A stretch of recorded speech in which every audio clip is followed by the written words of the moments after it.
Beke njengomprofeti Mbango kuzoshintsha ama-altar. Ema-altar ashintshwa kuphi ke?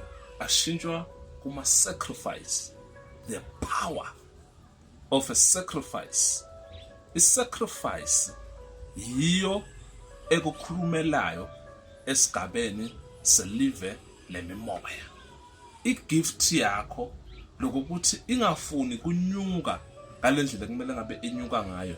Lento uyayibona ikhona kodwa manje ayifuni ukusabela, ayifuni operator ngalendlela lekumele ngabe ioperator ngayo. Kune altar leyenzelwa umhlatshelo thize ukuphazamisa leyo nto yakho leyo ukuthi noma ngabe wena lento ufuna ioperate ngalendlela le kodwa leyo nto le iyakuphikisa. I-sacrifice inamandla kakhulu ngoba yiyo elawulayo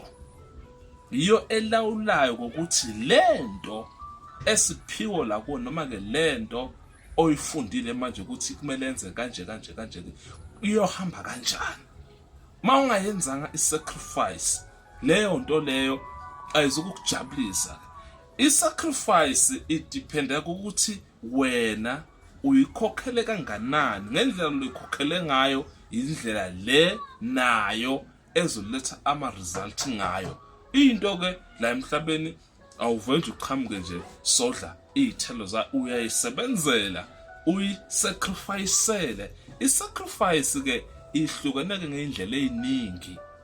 I-sacrifice umuntu akayona i-sacrifice. Ziningi iy'ndlela zokusacrifice, usacrificele into ofuna ngelinye ilanga kubona leyo nto leyo ikulethela ama-result noma ke ikwenzela leyo nto leyo oyidingayo ekhaya. I-sacrifice iyakulekelela ngokuthi wena uphume ekuguleni lokungapheli emzimbeni, okungazi ukuthi lokugula lokhu lo moya lo olethe lokugula lapha kimi seyini kumele kunyenze ukuze ngikwazi ukulawula lokugula lokho kulapha kimi. Sekudinga lokho kugula lokho ukushaya nge-sacrifice, ukunikelele ngelizinga linemandla uthi mina njengamanje oba ngenza lihlobo le-sacrifice ngilwisana nayinto naye lebambana into naye la kimi ukuthi ingenzeke ngalendlela le. Uyibona le nto ikhona la ku iyafuna ku-operate kodwa manje kune covenant, kune altar leyibambile lento ukuthi lento yakho ingafuni iqhuma ngendlela lengiyo uze nawe uqala ubone ukuthi no cha la into yami iyasebenza.